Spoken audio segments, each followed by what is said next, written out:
Plusieurs lignes de la parole mènent à une seule ligne, celle de la vérité éternelle.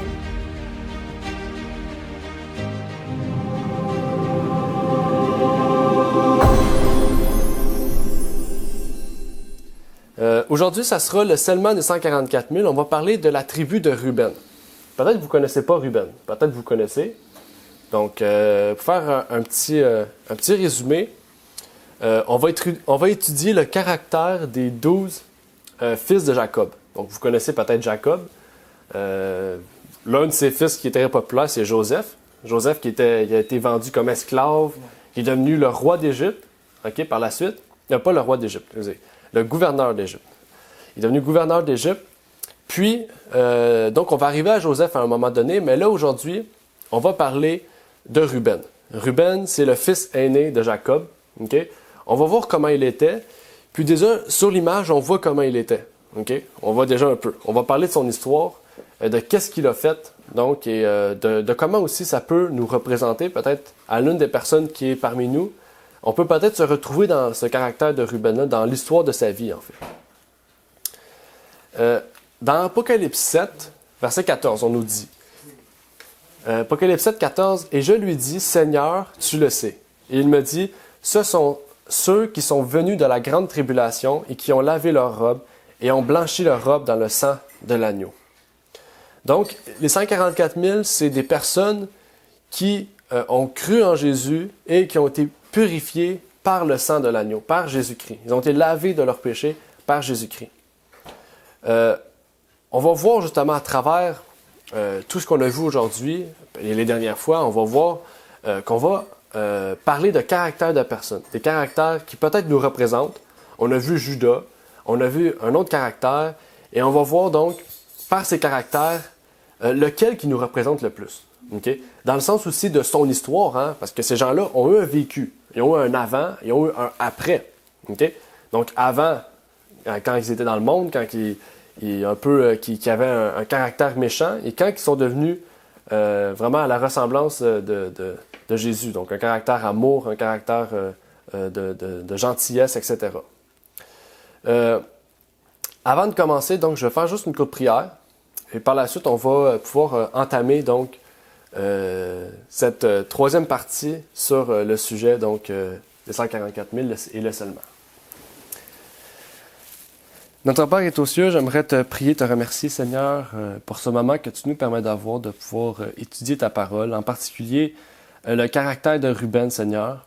Tu sais à quel point, Seigneur, chacun des 12 frères et sœurs, Seigneur, de Joseph, et même des 12 fils, en fait, de Jacob, ont eu chacun un caractère différent, et chacun, Seigneur, était différent.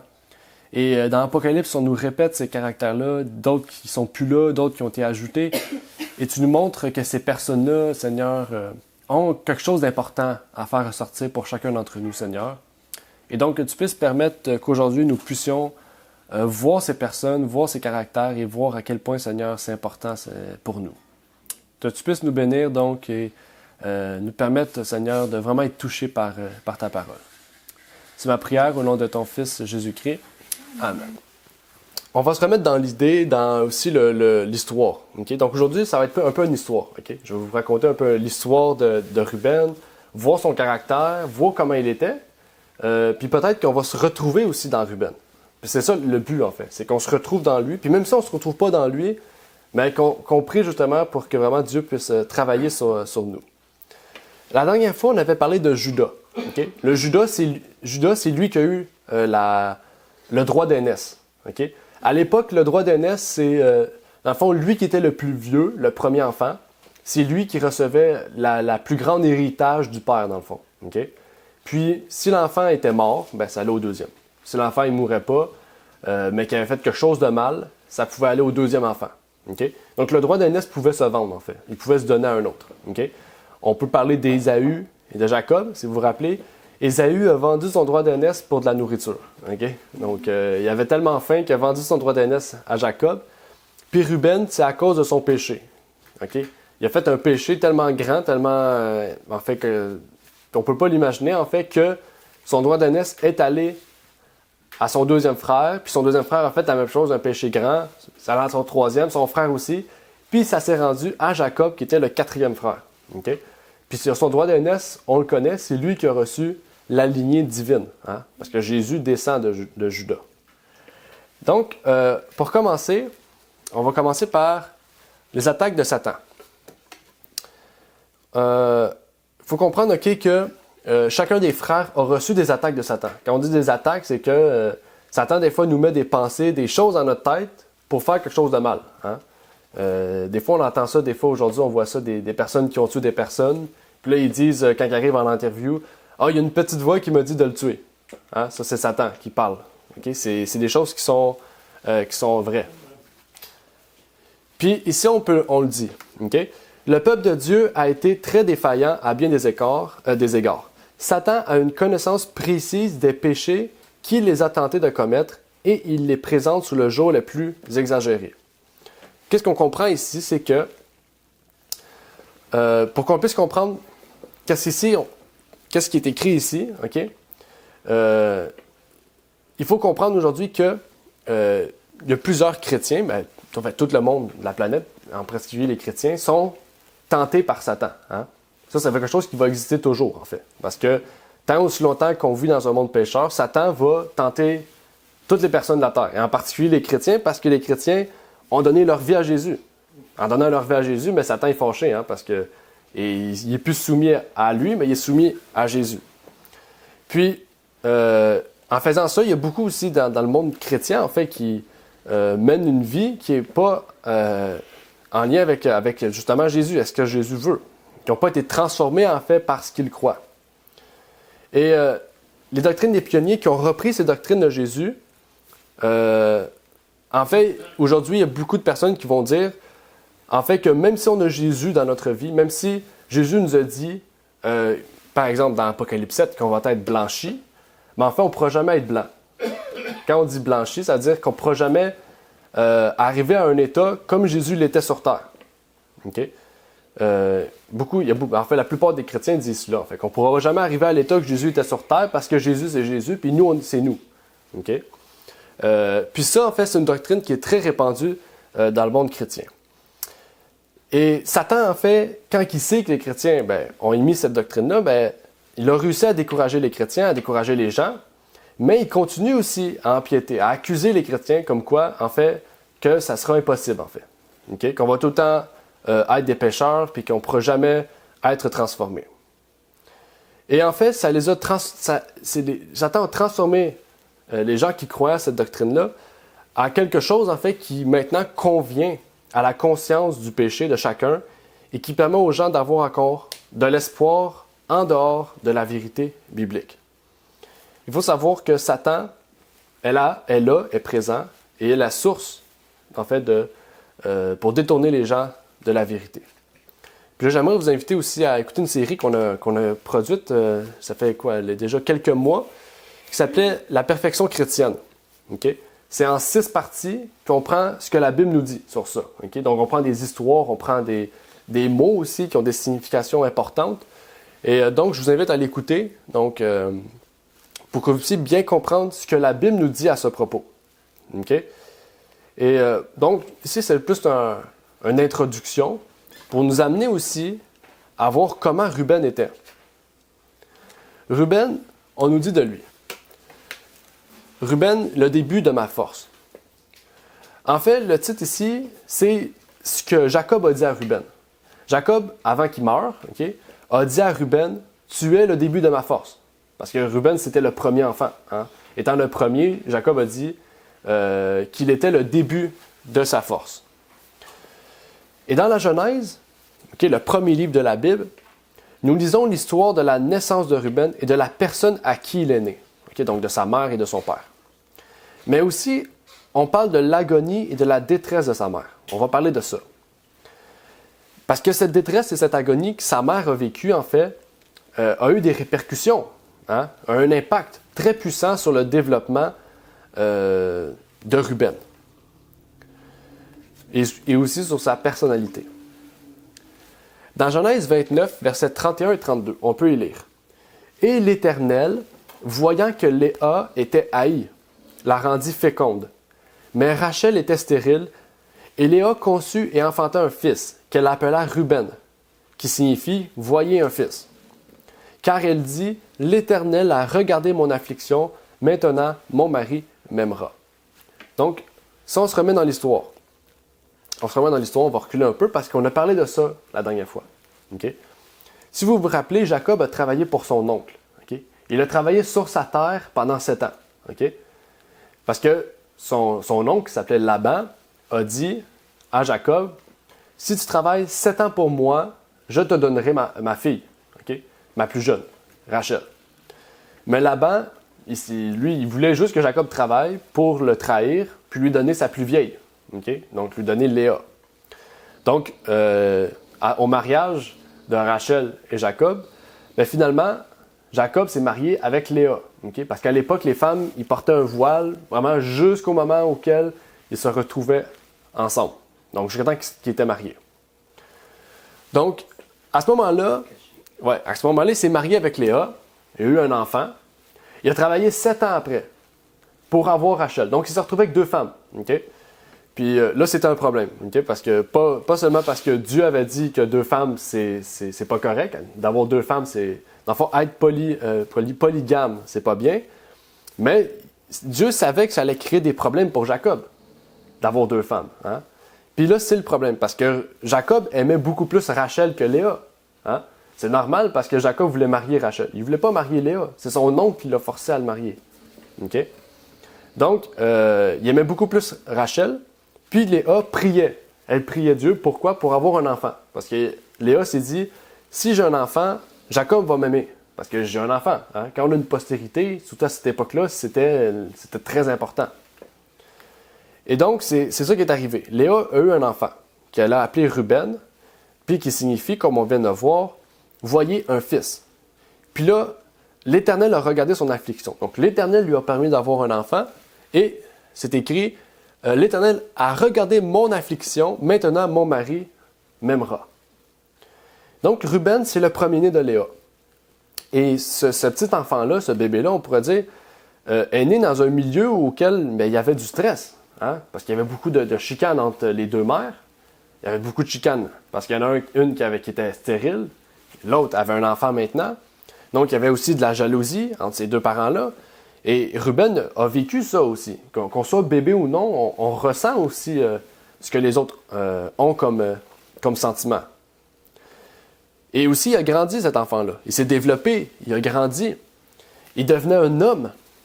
Et que pensait Jacob de Ruben, en fait? Quelle était l'observation de Jacob sur son fils?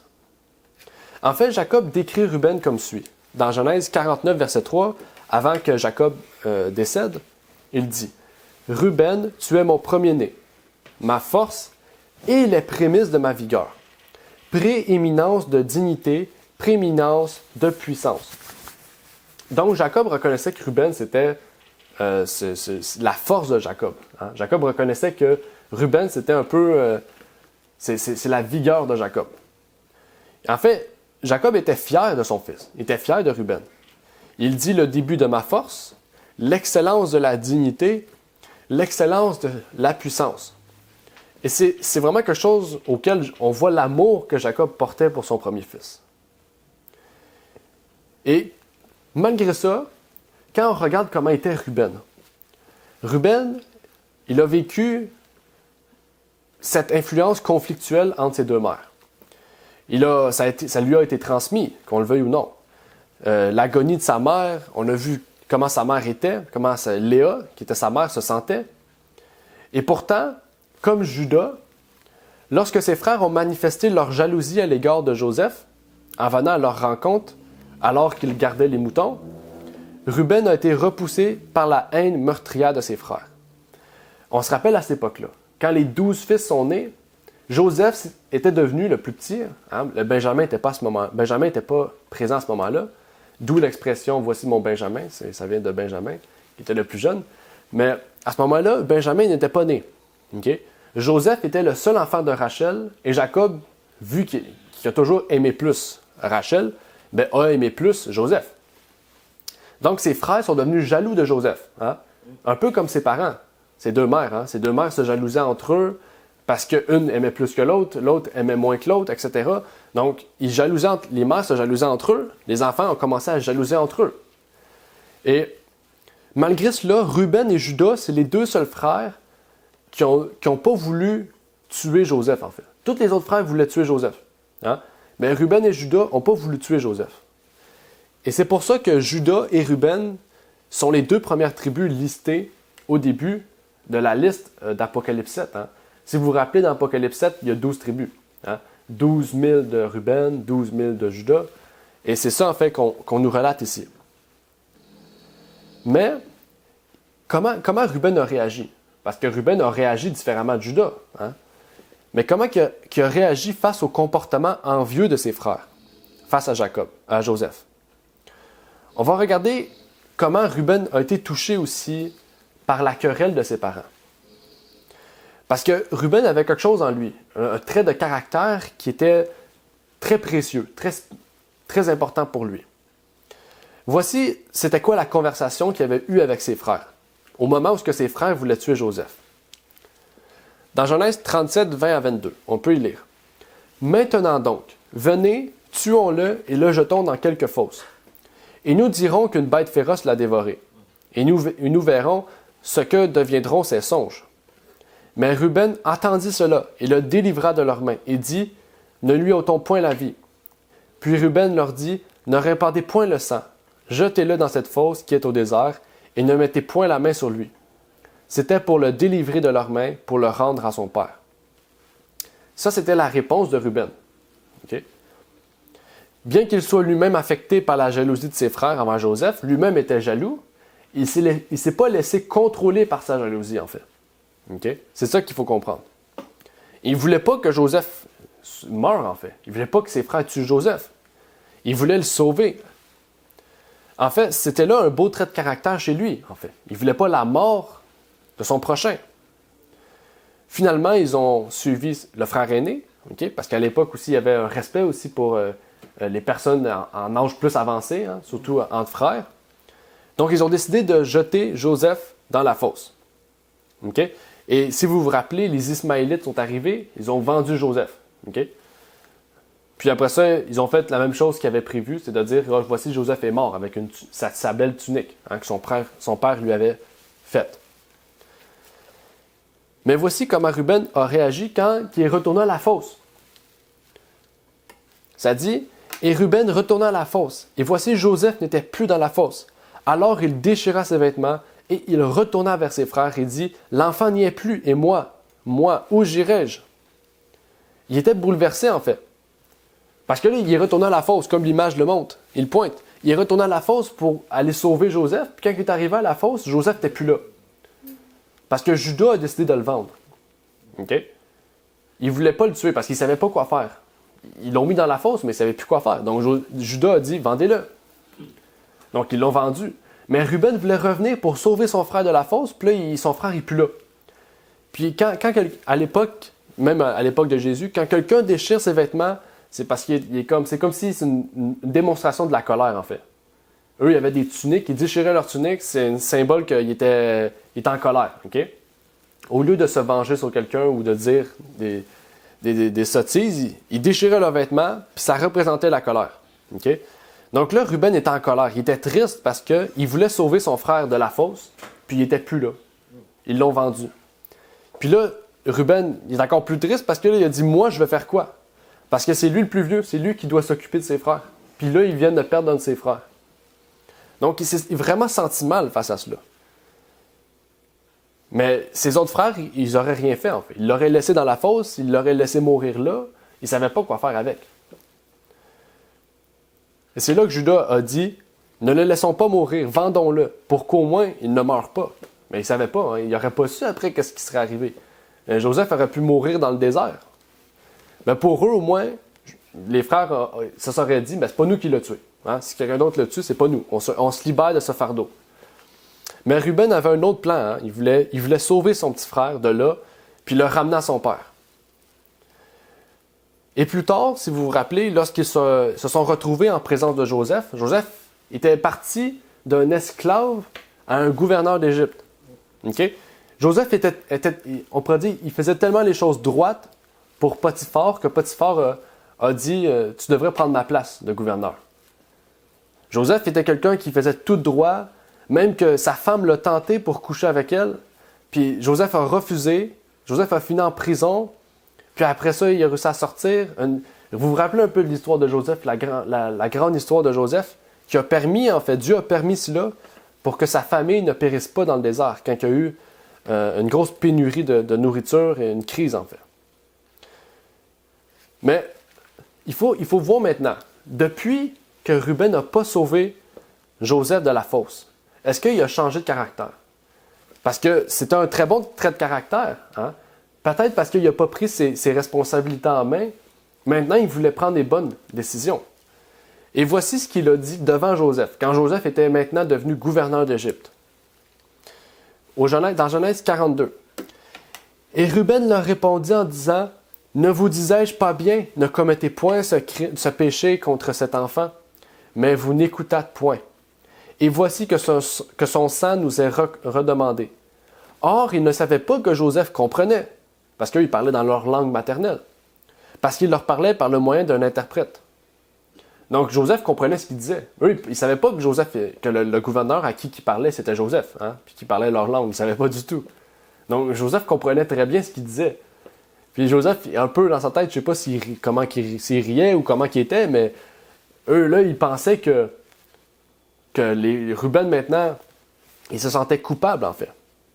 Ils souffraient encore plus parce qu'il s'est dit, je vous l'avais dit qu'on ne devait pas le tuer. Je vous l'avais dit qu'on ne devait pas le vendre. Je vous avais dit qu'on devait le ramener à notre père. Vous ne m'avez pas écouté, puis maintenant, on va en subir. On va mourir de faim. On va périr. Hein? C'est ça que Ruben a dit. Et on voit vraiment dans ce que Ruben a dit. On voit son caractère. Hein? On voit son caractère a changé. Là. Il prend plus de décisions, il est plus affirmatif. C'est des traits qui sont honorables chez une personne. Tout comme, en fait, Jacob l'avait exprimé. Jacob l'avait exprimé. Il avait dit, tu es ma vigueur, tu es honorable, etc. Il voyait vraiment que c'était un homme qui était devenu avec un peu plus d'autorité. Il était plus affermi dans ses décisions. Mais cependant, il y a certaines influences de sa vie qui ont fait en sorte qu'il a pris des mauvaises décisions. On va le voir au fur et à mesure qu'on avance. Parce que on va voir qu'il y avait un caractère qui était tacheté. Tacheté de quoi? C'est ça qu'on va voir. Dans Patriarches et Prophètes, on peut y lire. Sans Ruben, leur dessein se fut exécuté. N'osant songer à participer au meurtre de son frère, l'aîné proposa de le jeter vivant dans une fosse et de le laisser périr. Il se réservait de le délivrer et de l'envoyer à son père. Ses frères s'étant ralliés à son idée, Ruben, craignant de trahir ses vrais sentiments et de faire échouer son projet, s'éloigna. Qu'est-ce qu'a fait Ruben?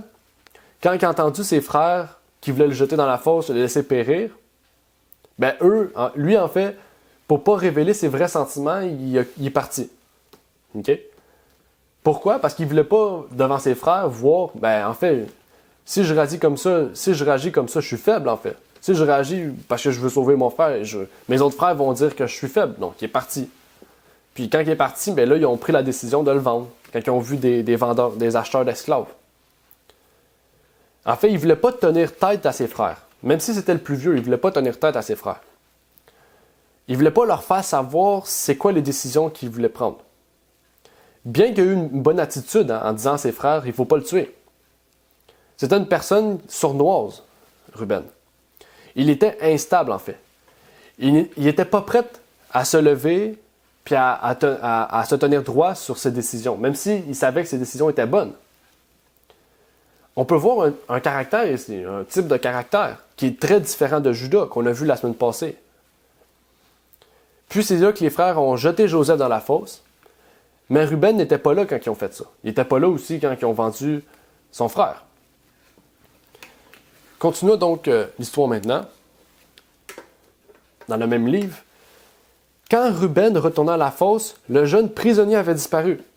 Consterné et rongé de remords, il déchira ses vêtements et revint vers ses frères en s'y criant « L'enfant n'y est plus, et moi, où j'irai-je » En prenant ce qu'on avait fait de Joseph et voyant qu'il était impossible de l'arracher à son sort, il se laissa persuader de se joindre à eux pour cacher leur forfait.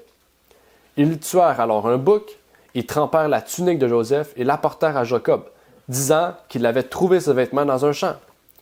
Ne craignons que ce que ne soit celui de notre frère, lui dirent-ils. Désolé. Quel genre de caractère avait Ruben ici? C'est à nous de l'explorer, justement, de l'étudier, de voir comment il était. Ruben avait de bons traits de caractère, comme on l'a vu. Mais les autres traits étaient ceux d'une personne sournoise et instable. Bien qu'il ait voulu faire le bien, lorsqu'il a été mis au pied du mur, sans savoir quel chemin prendre, il a suivi automatiquement ses frères. Okay? On le voit ici. Hein? Aussitôt que vu que son frère n'était plus dans la fosse, qu'est-ce qu'il a fait? Bon, ben maintenant, on va dire qu'il est mort. On va plonger la tunique parce qu'il ne savait plus quoi faire. Vu qu'il était au pied du mur, il a suivi ses frères. En fait, si à la première étape, il aurait été honnête avec ses frères, il aurait dit « Moi, je ne veux pas qu'on le tue, je vais le ramener avec moi à la maison. » S'il aurait dit ça, ses frères l'auraient écouté, c'était le plus vieux. Mais il ne savait pas trop comment, il ne savait pas si c'était bon, si ça aurait marché, si ça aurait été correct. Étant le frère aîné, il avait une forte personnalité. Les gens le respectaient davantage parce que c'était l'aîné. Mais il ne l'a pas fait. Okay? Il a dit il ne faut pas le tuer, mais il n'a pas fait plus. Il aurait pu dire, par exemple, non, nous ne ferons pas cela, on va le sauver.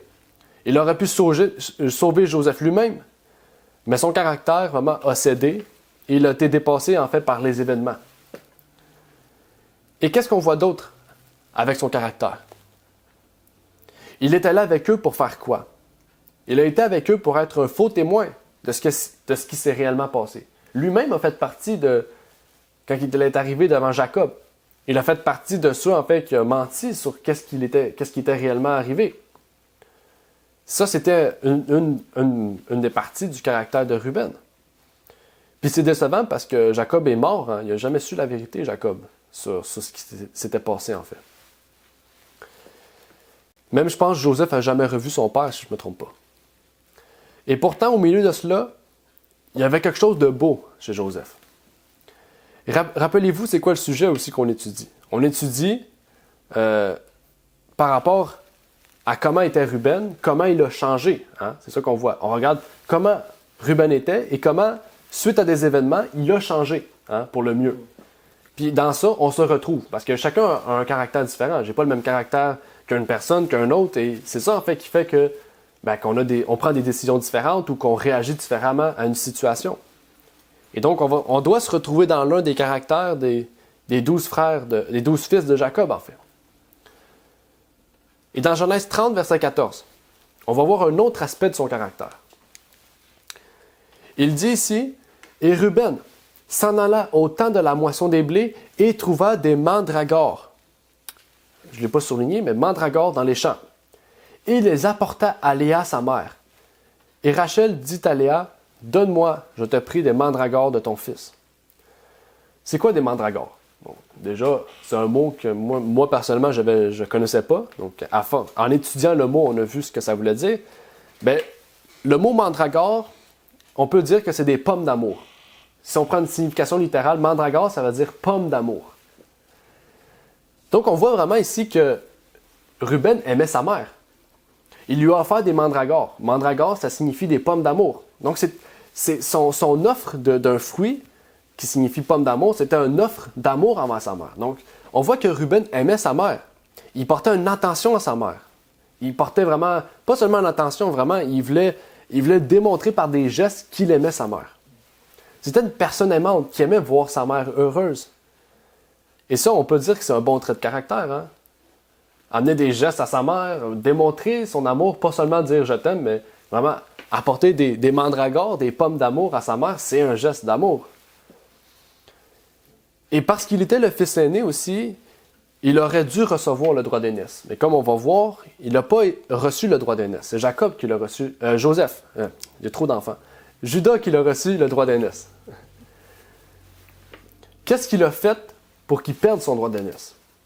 En fait, une personne perdait son droit d'aînesse s'il commettait un acte irrépréhensible, en fait. qu'est-ce qui l'a fait si grave, en fait, pour qu'il perde son droit d'aînesse? On peut dire que Ruben était instable comme de l'eau. À la moindre chose solide, il allait vaciller de gauche et à droite. C'est comme ça qu'était Ruben. Aussitôt qu'il faisait face à un problème, il tombe. En fait, il prenait une mauvaise décision. Il prenait le chemin facile. C'était le problème de Ruben. Pourtant, Ruben avait de très bons traits de caractère. Et regardez ce qu'il a fait. Dans Genèse 35, versets 21 et 22. Puis Israël partit et il dressa sa tente au-delà de Migdal-Éder, qu'on appelle la tour du troupeau. Et il arriva pendant qu'Israël demeurait dans ce pays, que Ruben vint et coucha avec Bila, concubine de son père, et Israël l'apprit. Or, Jacob avait 12 fils. Ça, c'est la raison pour laquelle il n'a pas reçu le droit d'aînesse. Okay? Bila, si vous vous rappelez, dans les 12 enfants, il y avait Léa et Rachel. Okay? Léa a eu des enfants, 4, si je ne me trompe pas. Rachel n'a pas eu d'enfants, n'a pas pu pour le moment. Vu qu'elle ne pouvait pas avoir d'enfants, Rachel a donné sa servante, Zilpa. Hein? Jacob s'est retrouvé avec 4 femmes, dans le fond. Il a donné Zilpa. Okay? Jacob a eu des enfants avec Zilpa. Donc Léa a été jalouse. Elle a dit, moi aussi, prends ma servante. Donc Léa a donné Bila. Donc là, Jacob a eu des enfants avec Léa, un des enfants avec Zilpa, un des enfants avec Bila, un des enfants avec Bila, c'est ça. Puis après ça, Rachel a eu des enfants, vers la fin. Mais des enfants, vraiment, qui avaient une destinée spéciale. Okay? Dieu les avait dédiés pour une œuvre spéciale. Et donc, lui, qu'est-ce qu'il a fait? C'est qu'il a couché un peu avec... c'est la concubine de son père, mais on peut dire que c'est la femme de son père, hein, la 3e femme de son père. Donc, je pense que c'est un péché assez grave pour ne pas mériter un droit d'aînesse, en fait. Donc, le droit d'aînesse est allé à son frère, au 2e fils de Jacob. Okay?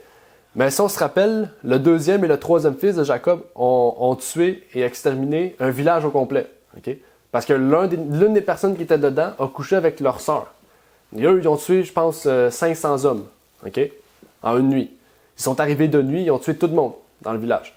Donc son père, il a dit, le droit d'aînesse, ça va aller à Juda. Okay? Donc c'est pour ça que c'est Juda qui a eu donc, le droit d'aînesse. Mais regardez, c'est pas juste moi qui le dis, hein, c'est Jacob. Jacob le dit. C'est Jacob qui le dit, regardez. Ruben, tu es mon premier-né, ma force et les prémices de ma vigueur. Prééminence de dignité et prééminence de puissance. Bouillonnant comme l'eau, tu n'auras point la prééminence, car tu es monté sur la couche de ton père, tu as souillé mon lit en y montant. Okay? Parce que c'est comme ça, en fait. Quand tu couches avec quelqu'un qui appartient déjà à quelqu'un, un mariage, c'est comme si tu souilles le mari ou la femme de la personne.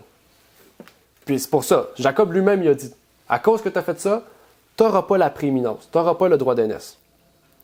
Parce qu'il a couché avec la concubine de Jacob, où son oncle, par la suite, Jacob a eu un autre nom. Dieu lui a donné un autre nom qui s'appelait Israël. Et même s'il était le premier-né, il n'a pas reçu le droit d'aînesse parce qu'il était instable. Instable comme de l'eau, comme on a vu. Il voulait se lever pour protéger son frère. Mais il a été tellement instable qu'il n'a pas pu le protéger jusqu'au bout. Il n'a pas été très clair, en fait, dans ses décisions. Et par conséquent, son instabilité, les marques du dysfonctionnement parental, on peut dire aussi, lui ont fait perdre le droit d'aînesse. Il faut savoir que les disputes avec ses parents, hein, c'est qu'est-ce qui a fait en sorte que son caractère soit comme il était. Mais il a travaillé dessus, il a changé. C'est ce que Dieu nous appelle. On va revenir sur ce droit d'aînesse. Si on regarde de plus près, non seulement Jacob avait Léa et Rachel, mais il avait aussi 2 autres concubines, comme on vient de le voir. Donc, on peut imaginer à quel point il y a un dysfonctionnement familial. Hein? Parce qu'il est rendu avec 4 femmes. Hein? Avec 4 femmes, ça crée la jalousie, ça crée l'envie. Le mari peut avoir un désir pour l'une des femmes, comparativement aux autres. Donc, ça se répercute sur les enfants, ça, qu'on le veuille ou non. On voit une attitude dont Ruben s'est emparé. Et par laquelle aussi, il a violé son propre caractère, en fait. Il a violé ce que lui-même, à laquelle il était attaché. On peut donner une explication ici de ce que la Bible nous dit sur l'échec, en fait, qu'il a eu face à son droit d'aînesse. Dans 1 Chronique 5, verset 1, on peut y lire. « fils de Ruben, premier-né d'Israël, car il était le premier-né, mais pour avoir souillé le lit de son père, son droit d'aînesse fut donné au fils de Joseph, fils d'Israël. Non toutefois pour être enregistré dans la généalogie selon le droit d'aînesse. Qu'est-ce qu'on doit comprendre ici? Il est intéressant de noter ici que la généalogie ne devait pas être calculée après le droit d'aînesse. Bien que Ruben ait été le premier-né, qui a été placé comme premier-né? Judas, hein? C'est ce qu'on a dit. Judas était considéré le premier-né dans certains aspects, donc. Okay? On peut le lire dans 1 Chroniques 5, verset 12. « Car Judas fut puissant parmi ses frères, et de lui est issu un prince. Mais le droit d'aînesse est à Joseph. » OK? Ça dit quoi? « Car Judas fut puissant parmi ses frères, et il lui est issu un prince. » Parlant de Jésus. On va revenir aussi un peu sur le péché de Ruben, pour voir aussi les raisons pour lesquelles Judas a hérité. On pourrait dire que Judas a été placé à la première place, parce que quand on a le droit d'aînesse, c'est qu'on est placé, c'est lui, le droit d'aînesse, ça dit aîné, donc le plus vieux. Donc c'est Judas qui a hérité de ce que le plus vieux devait avoir. Mais le droit d'aînesse a été transféré à Joseph. C'est ça que Chronique nous disait il y a quelques instants. Il y a donc eu un partage, on pourrait dire, des avantages du droit d'aînesse entre Judas et Joseph. Mais Ruben n'a rien eu du droit d'aînesse, zéro. Ruben l'a perdu à cause du péché qu'il a commis. Quel sérieux Dieu accorde-t-il à ce péché commis par Ruben, qu'on appelle la fornication? Dieu accorde une importance à ce qu'il a fait, et pas une importance positive, une importance négative, face à ce que Ruben a fait. On peut le lire dans le Témoignage volume 2, qui nous dit « Tous ceux qui professent garder les commandements de Dieu ne possèdent pas leur corps dans la sanctification et l'honneur. Le message le plus solennel jamais transmis aux mortels a été confié à ce peuple, et il peut avoir une influence puissante s'il veut être sanctifié par lui. » Qu'est-ce qu'il faut comprendre, c'est que Ruben aurait-il pu être une grande influence sur ses frères? Par ses décisions, s'il aurait vraiment pris ses décisions, s'il aurait réussi à sauver Joseph. Ici, c'est des questions. Je vous laisse en suspens. Il professe se tenir sur la plateforme élevée de la vérité éternelle, observant tous les commandements de Dieu. Par conséquent, s'ils se livrent au péché, s'ils commettent la fornication et l'adultère, leur crime est 10 fois plus grand que celui des classes que j'ai nommées, qui ne reconnaissent pas la loi de Dieu, pas que la loi de Dieu les lie. Dans un sens particulier, ceux qui font profession de garder la loi de Dieu le déshonorent et déshonorent la vérité en transgressant ses préceptes. Il dit ici, l'adultère et la fornication, ce sont des péchés graves. Okay? C'est ça qu'il dit, c'est presque les plus graves. C'est la prédominance de ce péché, la fornication, dans l'ancien Israël, qui a provoqué la manifestation du plaisir de Dieu. Ces jugements ont alors suivi de près leur odieux péché. Des milliers de personnes sont tombées, et leurs corps souillés ont été abandonnés dans le désert. Mais Dieu ne fut pas satisfait d'un grand nombre d'entre eux, car ils furent renversés dans le désert. La fornication, ça a été l'un des plus grands péchés dans l'Israël. Quand on dit Israël, c'est l'Israël physique, là, vraiment à l'époque des Hébreux, là, avec Aaron, Moïse, etc. Okay? Ça a été l'un des plus grands péchés à travers toute l'histoire d'Israël. C'est pour ça que Dieu a enlevé le droit qu'ils avaient. Okay? Dieu avait choisi le peuple d'Israël pour être la lumière sur le monde, pour être un peuple dans la vérité. Ils ont décidé de refuser ce droit-là, Dieu leur a enlevé. Okay? Et ce péché-là, la fornication, était le péché grave de Ruben. Ainsi que son caractère a commencé à changer aussi. Et son instabilité comme l'eau, hein, on vient de voir. Il était instable comme de l'eau. Mais examinons l'effet du péché sur Ruben et sur ceux qui l'ont touché. Ainsi aussi que sa progéniture, parce que Ruben a eu des enfants. Il ne faut pas oublier quand quelqu'un comme un péché, le père comme un péché, qui a des enfants, son caractère, okay, mauvais ou bien, hein, le père lui donne son caractère. Hein. Dans un certain sens, il va récupérer des choses de sa mère et de son père, positifs ou négatifs. Et donc, ce péché qu'il a commis a eu des répercussions sur ses enfants. Quel genre d'impact ce caractère pécheur a-t-il sur les gens autour de lui, mais aussi sur ses enfants? Voici maintenant une déclaration de Ruben, qui montre l'attitude qu'il a affectée par rapport à cette situation avec Joseph. Rappelez-vous, comme ils devaient maintenant retourner en Égypte. Ils ont retourné en Égypte pour aller chercher de la nourriture. Ils ont été avec Benjamin. Benjamin, c'était le plus jeune. Benjamin, c'était devenu le fils adoré de Jacob, le fils préféré.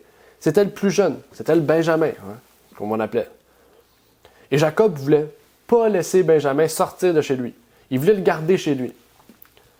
Parce qu'il savait qu'il avait perdu un de ses fils, Joseph. Il ne voulait pas répéter cette erreur-là. Mais remarquez le type d'attitude que Ruben avait. Qu'est-ce que Ruben a dit ou qu'il a fait? L'effet du péché qu'il a commis sur lui l'a changé. Okay? Alors qu'il était encore en Égypte, Judas a dit à Joseph, mais Judas ne savait pas que c'était Joseph, « Je vais rester ici et devenir ton serviteur. » Mais maintenant, voici ce que Ruben a dit à Jacob. Judas avait dit cette phrase-là, OK? Si vous vous rappelez, quand Joseph avait dit « Je vais garder Benjamin en prison, puis si vous revenez, ben, je vais vous l'ordonner. » Puis Judas a dit « Non, moi je vais être ton serviteur, laisse Benjamin tout seul. Tranquille. » Mais Ruben est allé plus fort que ça, en fait.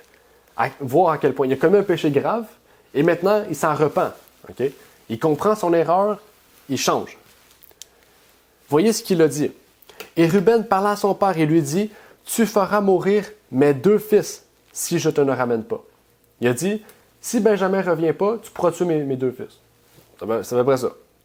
Il a dit, « Confie-le-moi et je te le rendrai. » Et il répondit, « Mon fils ne descendra point avec vous, car son frère est mort et celui-ci est resté seul. Et s'il lui arrivait malheur dans le chemin par où vous irez, vous ferez descendre mes cheveux blancs avec douleur au sépulcre. » Il lui dit, « Si je perds Benjamin, c'est comme pour dire, je vais perdre ma joie de vivre, je vais mourir. » C'est un peu ça que Jacob a dit. Jacob ne faisait pas confiance à Ruben, ne faisait pas confiance à ses fils. C'est comprenable. Il y a des années, il a perdu Joseph. Mais Ruben était prêt à ce que son père tue ses 2 fils. Si Jacob lui laissait Benjamin. Là, on peut se dire, quel genre de père c'est? C'est un peu un père spécial de dire, si je ramène pas Benjamin, tu peux tuer mes fils. C'est un mauvais père, je sais pas. C'est un peu bizarre, hein? Mais on peut voir à quel point la mentalité, en fait, le péché a causé sur sa mentalité, en fait. Elle les affecte à un tel point qu'ils portent des jugements de cette nature. C'est le caractère de Ruben, en fait. Ruben avait un caractère insouciant. Il ne se souciait pas de ça, en fait. Il s'est dit, bon, laisse-moi ton fils, moi, je vais te laisser tuer mes fils s'il ne revient pas. Mais c'est insouciant. Hein. Je veux dire, c'est pas logique de répondre ça. C'est insouciant des choses de la vie. Il était prêt, si lui, il perdait la vie d'une personne, il était prêt à laisser ses 2 fils mourir. Il était insouciant de plusieurs choses, dont cela. Et c'est un des traits de caractère, l'insouciance qui est très négligé ici, là, qui est pas bon. Mais continuons à explorer ce trait de caractère. Ce trait de caractère et la manière dont aussi ça a affecté les gens qui l'entourent, mais ses enfants. La parole de Dieu parle ici de l'effet du péché sur la personne elle-même et sur ses enfants. Dans Exode 25, « Tu ne te prosterneras point devant elle et tu ne le serviras point, car je suis l'Éternel ton Dieu, un Dieu jaloux, qui punit l'iniquité des pères sur les enfants jusqu'à la 3e et la 4e génération de ceux qui me haïssent. » Le péché de Ruben a affecté sa progéniture et toute la tribu de Ruben par la suite. Ça le dit ici, Dieu a dit, si tu me renies, qu'est-ce que tu auras fait va affecter tes enfants, mais tout le reste des enfants, à moins que tu changes. C'est un peu ça. Il y a eu une faiblesse, en fait, dans la tribu en général de Ruben, qui fut la conséquence de l'exemple de Ruben. En fait, c'était la condition d'être qui s'ensuit parce que le péché a affecté le caractère de Ruben. On peut lire ici, « Tout péché tend à engourdir les énergies, à émousser les perceptions mentales et spirituelles, comme à affaiblir l'action de l'esprit et de la parole de Dieu sur le cœur. » c'est ce qu'on vient de voir. Hein? Le péché que Ruben a fait quoi? Il s'est encore plus détourné de la parole. Hein? Il était prêt même à sacrifier ses 2 fils, tellement qu'il était insouciant, en fait. La sanctification, en fait, du péché de Ruben a assoupi et éteint sa perception mentale et spirituelle. De sorte qu'il a pu dire à son père, « Tu tueras mes fils si on ne ramène pas Benjamin. » C'est l'affaiblissement mental qui se produit. Et par conséquent, l'Esprit de Dieu ne peut faire qu'une faible impression sur le cœur. Ne peut travailler qu'un petit peu sur le cœur. Une personne ayant les caractéristiques de Ruben a une réponse très faible aux impressions de l'Esprit de Dieu, en fait. Vous voyez ce qu'on peut lire encore une fois dans la suite de la tragédie des siècles. En dépit de ces déclarations inspirées, combien de chrétiens affaiblissent leurs facultés par leur apâtrer au gain ou par le culte qu'ils rendent à la mode? Combien avilissent leur dignité de fils de Dieu par la gloutonnerie, le vin et les plaisirs défendus? L'Église, au lieu de réprimander ses penchants, les encourage en faisant appel à l'amour du gain ou du plaisir pour combler des déficits budgétaires dus au manque d'amour pour le Sauveur. Si le Seigneur entrait aujourd'hui dans les églises et il voyait les festins et le trafic qui s'organisent au nom de la religion, ne chasserait-il pas ces profanateurs comme il a banni autrefois les changeurs du temple? Vous vous rappelez de cette histoire-là?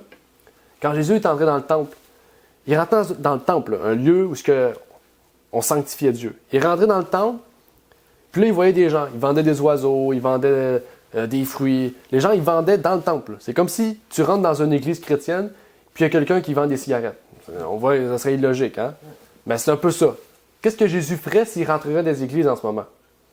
Ben, quand il rentre dans différentes églises, ben, on voit vraiment que, en fait, c'est ça ici qu'il veut relever, en fait. Il veut voir, en fait, que si dans notre vie personnelle, on fait des choses, ici on parle de péché externe, on ne parle pas d'interne. On fait des choses, puis qu'on les amène dans les églises, bien les églises vont faire quoi? Normalement, les églises devraient se tenir droit puis dire qu'est-ce qui n'est pas bon.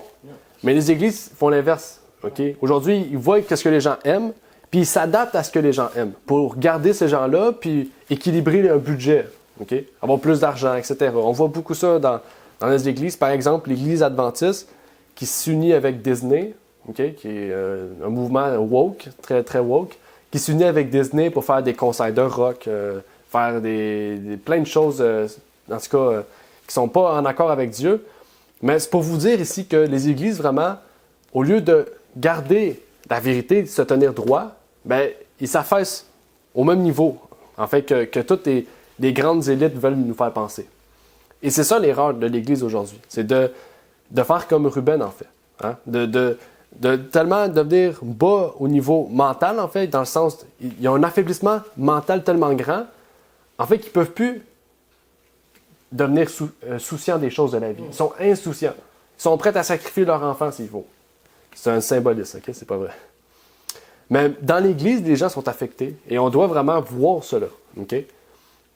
Et quand je dis les églises, je n'ai pas cité d'église en particulier. Là. Je pense que chacun est capable de voir qu'est-ce qu'il y en est dans les églises, de voir qu'est-ce qu'il y en est par nous-mêmes. Mais vraiment, si on retourne au sujet, Ruben, qu'est-ce qu'il a fait? Ça a eu des répercussions sur son fils, mais sur sa tribu. Hein? Vous pourrez prendre les petits prophètes, là, à Osée, à Agé, Jonas, etc. Peu importe les petits prophètes, et vous trouvez la tribu de Ruben, puis la tribu de Ruben réagit de la même façon que Ruben. Ils sont insouciants. Ils font plein de choses que, logiquement, on ne serait pas supposé de faire là, quand on croit en Dieu. Parce que Ruben a été affecté par ce péché. En fait, Dieu nous appelle aujourd'hui à regarder notre propre expérience et de voir aussi comment Satan essaie de nous tenter, en fait. Okay? Puis pas d'essayer par nous-mêmes de travailler, mais de prier, se mettre à genoux, de dire « Jésus, aide-moi à pouvoir vraiment me détacher de ça. » Parce qu'il y a juste Jésus qui peut travailler en nous. Si on laisse place à Jésus dans notre vie, il va pouvoir nous transformer. Hein? Il va pouvoir nous rendre de meilleures personnes, en fait. Nous rendre comme, en fait, il veut nous rendre. Et c'est la réponse, en fait, qu'on doit trouver. On doit essayer de répondre. Quel péché passé? Parce qu'il y a des péchés, peut-être, qu'on a commis auparavant, étant notre déjà le temps, qui, aujourd'hui, ont des répercussions dans notre vie. Il y a des choses qu'on a faites avant qui ont des répercussions aujourd'hui. bien, chacun d'entre nous a une expérience différente. Donc, on doit s'asseoir seul et dire qu'est-ce qui a eu une répercussion dans ma vie qui aujourd'hui peut-être, en fait, me fait descendre en chute libre, qui pourrait peut-être me ramener. C'est ça qu'on doit faire. On doit prier, on doit se ressourcer avec Dieu, se poser des questions. C'est à ce que Dieu nous appelle, justement. Et dans Nombre 32, 1 à 7, on va parler encore de Ruben. Ça dit, « Or, les enfants de Ruben, on arrive vers la conclusion, et les enfants de Gad avaient des troupeaux nombreux, considérables. Et ils virent le pays de Jazer et le pays de Galaad. Et voici ce lieu était un lieu propre pour le bétail. Et les enfants de Gad et les enfants de Ruben vinrent et parlèrent à Moïse et à Éléazar, le sacrificateur, et aux principaux de l'assemblée, en disant, Ataroth, Dibon, Jazer, Nimra, Esbon, Éléalé, Sebam, Nebo et Béon. Ce pays que l'Éternel a frappé devant l'assemblée d'Israël est un pays propre pour les troupeaux, et tes serviteurs ont des troupeaux. Attendez. Ils dirent donc, si nous avons trouvé grâce à tes yeux, que ce pays soit donné en possession à tes serviteurs. Ne nous fais point passer le Jourdain. Mais Moïse répondit aux enfants de Gad et aux enfants de Ruben, vos frères iront-ils à la guerre, tandis que vous demeurez ici? Pourquoi détourneriez-vous le cœur des enfants d'Israël de passer au pays que l'Éternel leur a donné? Qu'est-ce qu'ils ont fait? C'est quoi la décision que Ruben voulait avoir? La tribu de Ruben. En fait, ici, ils ont fait la même chose que Ruben. Ils avaient le même trait de caractère sournois que Ruben. Qu'est-ce qu'ils ont dit, Ruben? Dieu a dit, allez jusqu'au Jourdain. C'est ça que Dieu a dit. Dieu a dit à Moïse, aux tribus qui étaient maintenant divisées, allez au Jourdain. Okay? Donc, ils devaient traverser, ils devaient peut-être faire des guerres pour traverser jusqu'au Jourdain. Puis Ruben a dit, bon, nous, on ne veut pas aller plus loin. Ici, c'est beau, on reste ici. Puis ils ont demandé à Moïse, est-ce qu'on peut rester ici? Il faut faire la guerre, il va falloir prendre les territoires. Hein? Donc, est-ce qu'on peut rester ici? Puis Moïse a dit, donc vous voulez rester ici, tandis que Dieu nous dit d'aller là-bas. Il a dit, nous, on ne va pas faire la guerre pour vous parce que vous voulez aller là, on va aller où ce que Dieu veut qu'on aille. Et Ruben, ils ont voulu faire la même chose, en fait. Ils se sont dit, c'est bon et confortable ici, pourquoi pas rester ici? C'est comme s'ils ont été découragés. Ils voulaient être des personnes décourageantes pour les autres, pour dire, pourquoi aller plus loin, ici c'est beau. On voit à quel point le péché de Ruben a affecté, en fait, le reste de la tribu. C'est-à-dire, par la suite, ses petits-enfants, c'est encore les autres générations par la suite. Et là, ça nous répercute encore aussi. Lorsqu'on examine notre vie, on voit les activités que l'humanité fait autour de nous. Hein? Il y a plusieurs personnes. J'en constate aussi qu'est-ce que ça produit dans leur vie. Je constate aussi qu'est-ce que ça peut produire dans nos vies. Et on doit vraiment prendre des décisions dans notre vie. Hein? Comme les Ruben. Ruben ont pris la décision de quoi? De vouloir s'arrêter là. Dieu a dit d'aller là, eux, ils veulent aller là. Des fois, c'est ça. L'humanité veut aller là, puis Dieu nous dit là. Donc, on doit prendre des décisions. On doit regarder notre vie. Et nos traits de caractère vont faire en sorte, en fait, soit qu'on est des moutons de panurge, c'est ça un vieux terme, les moutons de panurge, on suit ce que l'humanité veut ou on suit ce que Dieu veut. Et dans notre vie passée, selon les décisions qu'on aura prises, selon comment on aura grandi, dans quelle, on pourrait dire, sphère sociale, dans quelle famille, on va prendre des décisions différemment. Et ça nous a affectés, hein, comme eux. Hein? Les parents ont affecté la façon dont les parents étaient, la jalousie, la haine. Ça a affecté les enfants, au point de vouloir tuer Joseph. En fait, la conséquence de ce type de péché est mise en évidence dans les mots suivants, dans Chronique. Et le Dieu d'Israël excita l'esprit de Pul, roi d'Assyrie, et l'esprit de Tilgat-Pilnézer, roi d'Assyrie, qui transporta les Rubénites, les Gadites et la demi-tribu de Manassé et les amena à Chalak, à Chabor, à Ara et au fleuve de Gozan, où ils sont demeurés jusqu'à ce jour. Quelle a été la conséquence? Ils ont été déportés, en fait. L'Assyrie a pris en contrôle la tribu de Ruben, la tribu de Gad et la demi-tribu de Manassé. Okay? tellement qu'ils étaient, pas têtus, ils étaient insouciants. Ils étaient tellement insouciants, ils voulaient faire à leur tête, ben que finalement, ils ont été envahis. Okay? Parce qu'ils n'ont pas suivi Dieu, ils ont été envahis. L'Assyrie les a pris en contrôle. En fait, si les gens sont défectueux, l'ennemi arrive et il peut les submerger, en fait.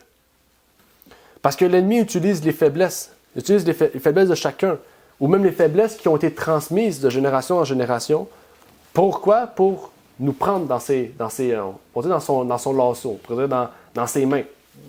Apocalypse 18 dit dans sa prison. Hein? Ça dit, il y a des oiseaux qui sont dans une prison. C'est ça en fait qu'il veut. Il veut nous prendre dans sa prison. C'est ce que Satan fait. Et aujourd'hui, vraiment, au travail de cette tribu de Ruben, que Dieu puisse nous venir en aide. Que nous puissions vraiment nous détourner peut-être de notre vie antérieure. Hein? Notre vie antérieure nous a peut-être affectés. Je ne connais pas le passé de chacun, mais on a tous un passé. Surtout ceux qui sont en âge avancé, ils ont un plus grand passé. Donc, ils ont subi beaucoup de choses dans le passé de leur vie. Ça peut être difficile des fois, mais Dieu nous a promis, en nous envoyant Jésus-Christ, qu'il serait avec nous tous les jours de notre vie. Il nous a promis qu'il sera avec nous, pas seulement pour toujours, mais dans toutes les occasions. Il a dit, aussitôt que vous prierez, il a dit, priez pour n'importe quoi et je vous l'accorderai. C'est ça qu'il a dit, Jésus. Il a dit, demandez tout ce que vous voulez et vous l'aurez. Et donc, Dieu nous appelle aujourd'hui à nous remettre entre les mains de son Fils pour que son esprit puisse travailler en nous et que nous puissions, non pas comme Ruben, rester dans des voies méchantes, mais nous demander pardon à Jésus et vraiment changer notre caractère. Donc, que Dieu vous bénisse. Que Dieu vous bénisse. J'espère que Ruben, l'exemple de Ruben a pu vraiment vous permettre peut-être de vous retrouver en lui, mais de vraiment pouvoir être changé. Donc, Merci d'avoir écouté cette vidéo. Pour plus de contenu, abonnez-vous sur notre site Internet. Il est également possible pour vous de nous suivre sur notre page Facebook et de nous contacter par email.